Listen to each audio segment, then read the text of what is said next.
As part of our series to promote inspirational stories, today we catch up with artist, architect, lecturer Mark Gerada. Today, Mark is exhibiting his work at Mills Gallery in Surrey Hills, and we took up the opportunity to meet him in his exhibition space to have a look for ourselves at the amazing pieces he put up for show. Needless to say, Mark is also a first-generation Maltese Australian with strong ties to Malta. From where did you get your inspiration to create these amazing pieces? Yeah, well, I live in the Blue Mountains. It's a beautiful, quite lush property, and we've got a beautiful creek that runs through our property that runs into the World Heritage National Park. And the neighbour behind us started bulldozing trees and just kept bulldozing beyond what he was meant to do as a part of the DA. And so that, if you can call it inspiration, that's what I guess drove me to make these paintings. As an Australian Maltese, how does your cultural background aid your art? A lot, especially in the early days of me painting. The bodies of work I made were about trying to work out my identity as a Maltese Australian, which sometimes I feel very confused about. I mean, I love Malta so much. I love being there. I love everything that I've received from my grandparents. So yeah, that very much inspired my early exhibitions, and those shows were titled things like, Where is my home? Saha, which was about my family immigrating to Australia. My grandfather he's 92 now, Nunlu Paul. He's always made my stretchers, and he made these boards and the frames. So that's very nice to be able to work with him and his hands, and You've been doing this for a while now. Where do you feel your art is going? Yeah, at the moment I really feel like my art's becoming more about communicating the fact that we need to look after nature and our environment more. So I'm working on a commission in Brisbane at the moment, which is a collaboration with two other artists, and the same thing we're communicating there is, we need to think more about our environment, we need to think more about wildlife, and and the work I'd like to be doing more of in Malta is also about that. I mean, I've always been quite lucky with art. I have been able to make a living out of it, but I'm also very lucky in that, I can obviously make money out of teaching. I can practice as an architect. So there's other ways to make money. The quality of the art is very, very important, but there's the realities of surviving as well.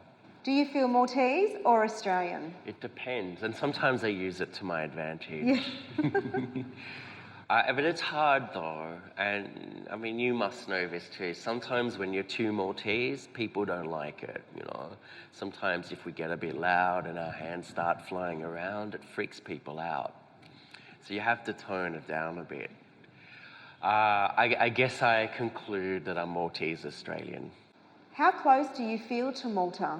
I feel very close in quite an emotional way. I feel very emotional when I land, and even more emotional when on the way back. Yeah. I mean, I presented a paper at the convention in April, and when I tried to break it down, when I was writing that, I concluded that it's not so much about language and more about, whatever it is that's in our blood. And, you speak to a lot of Maltese anywhere. It was very, very nice at the convention to be sitting next to Canadians and English and Americans with Maltese backgrounds, and we all felt exactly the same.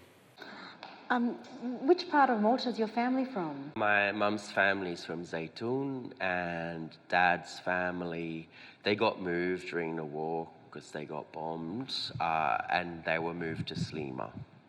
I'm really lucky. I got to meet my dad's uncle before he passed away in the house my father was born in, which is just off the front, and it's all gone now. The whole block is all gone. And to think there were all these amazing 400-year-old, you know, limestone terraces that could have been there for another 400 years, you know. So yeah, Dad's house is gone. Mum's house in Zaytoon, where she was born, is still there. So Mark, seeing you grow up in Sydney's West, how did your parents promote the Maltese culture in your home while you were growing up? Pretty much zero. Yeah, it's my grandparents. Your grandparents. My mum's parents in particular. More so at their house. And their house in Wentworthville, still the same house Nunnal built in 1955, is across the road from the school we went to. So we would sometimes sleep, well, we'd slept over there quite a bit, and after school we went straight to Nana and Nunnal's. So it happened more through my mum's parents in particular. I would say my parents are quite Australian. And for my father, I mean, this was something else I also spoke about at the convention. They didn't have as much money. They lived in Surrey Hills. You know, it was the slums. And out of survival, Nunnal Teddy, my dad's dad, said, we're not speaking Maltese anymore. Because they were, you know, it was very dangerous. You know, my dad witnessed murders and things like that. So out of survival, Nunnal Ted made them become Australians as quickly as they could. I think you'll find a lot of migrants at that time needed to assimilate very quickly. Yeah, they did. See, it's interesting, my mum's parents had a little bit more money, and the community in Wentworthville, Pendle Hill, Toongabbie, it was much more able to thrive more comfortably. Whereas the inner city kind of slum, it was literally slums, it was, yeah, had to assimilate very quickly. And can you say something in Maltese? Kifinti. I can say rude words, or Maltese words that aren't rude, that sound rude in English. I know one. What? Pakarni. Pakarni, kanta, shita, fartars. You know, they're not rude words. I mean, can you say, remind the bald man how to sing in the rain? Well, grazie hafna. Means thank you very much. Yeah, but I don't know how to say you're welcome. Merpa. They say aya ot, meta treat aya, hubela cafe. One thing I say a lot is RM or aya. Aya hamuru. You know, hurry up. My partner hates that. I mean, it is a bit condescending, I guess.